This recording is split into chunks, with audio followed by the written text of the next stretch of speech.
Well, it's done. Here is our chilling tale of mystery and suspense. We've poured our hearts and souls into crafting a story that will keep you on the edge of your seat. So, sit back, relax, and let the suspense unfold. But before we dive into the story, don't forget to hit that like button and subscribe for more spine-tingling tailies.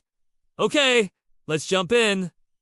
It's 12:30 a.m. Royle walks along the dark street. After another late night at work, he's eager to get home and unwind.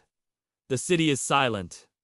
Empty streets echo his footsteps. As he walks, his phone vibrates in his pocket. He pulls it out and sees an unknown number on the screen. Hesitant, he presses the answer button. Silence. Then a raspy voice says, "Royle, don't walk down this street. Quickly, turn around and go back." Startled, Royle looks around, but there's no one near him. The voice continues, "If you don't leave, you won't be leaving this street alive." Royle is confused. Is this a prank? He's about to hang up when the voice says, "I am your friend, someone who knows you well. Don't test me. Turn around and go away." Suddenly, a speeding car swerves towards him. Royle jumps back, narrowly escaping. The car speeds away. Shaken, he looks at his phone, which was displaying the caller's ID. He recognizes the name. It's his own. Horrified, he drops the phone. He doesn't remember making any important calls or appointments for the next day. He had a clear memory of the conversation he'd just had. Was it a prank? But how did this person know so much about him? Could it be someone from his office who wanted to harm him? He didn't think so. No one from his office knew where he lived. Maybe it was a stranger who had seen him and tried to scare him. But why? Thinking of nothing else, he hurried home. As he walked, he heard the sound of breaking glass behind him. He turned around, but it was too dark to see anything. "Save yourself," said a voice. "Run fast, run hard. They're coming for you." Trembling, he started running, not knowing where he was going. He could hear their footsteps behind him, getting closer. Then, suddenly, he tripped over something and fell. He scraped his palm on the rough pavement. Looking up, he saw a man standing above him. "Help me!" he cried out. The man bent down and offered him a hand. With gratitude, he took it and stood up. But as he looked up, he couldn't believe his eyes. It was the man from the photo, the man whose voice had been speaking to him throughout the ordeal. But how is this possible? The man's expression was grim. "I'm sorry," he said. "There's no time to explain.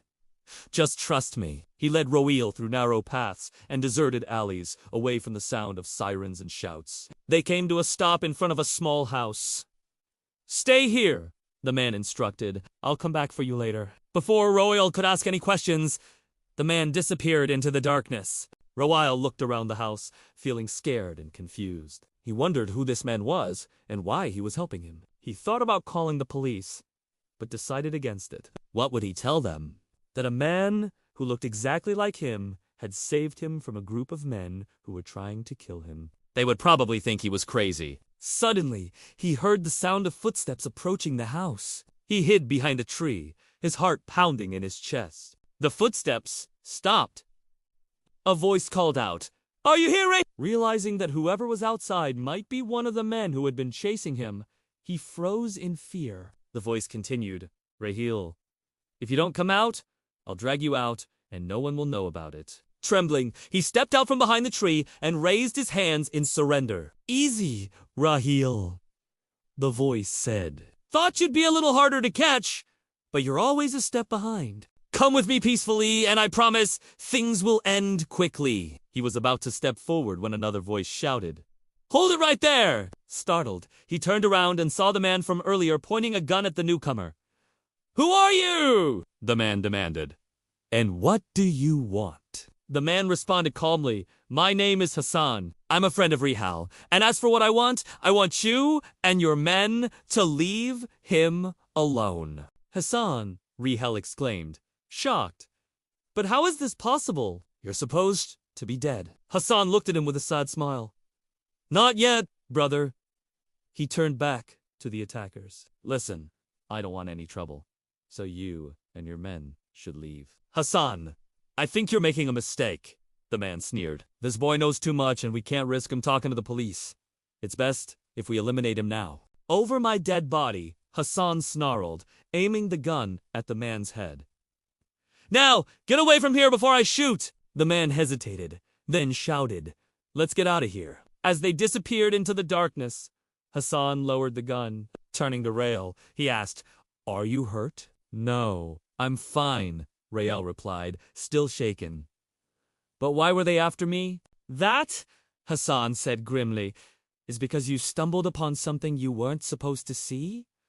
They want to silence you? He explained that he had been investigating a dangerous criminal organization for the police and had gotten close to exposing them, but he had been betrayed and killed before he could make the arrests.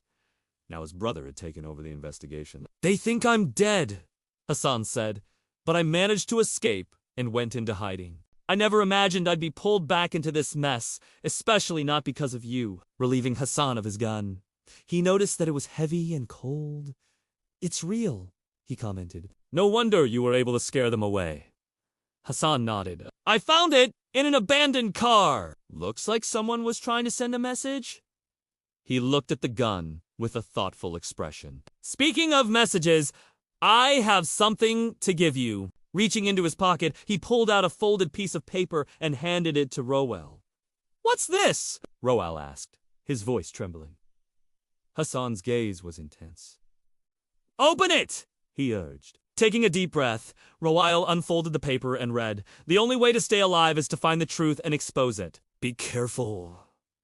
Time is running out. As he read the last part, his eyes widened in horror. Who wrote this? He whispered. Someone who wants you dead? Hassan replied, his voice low. I think you need to start asking yourself some serious questions, Roel. Who are you? What are you doing in this city? And why are people so desperate to keep you quiet?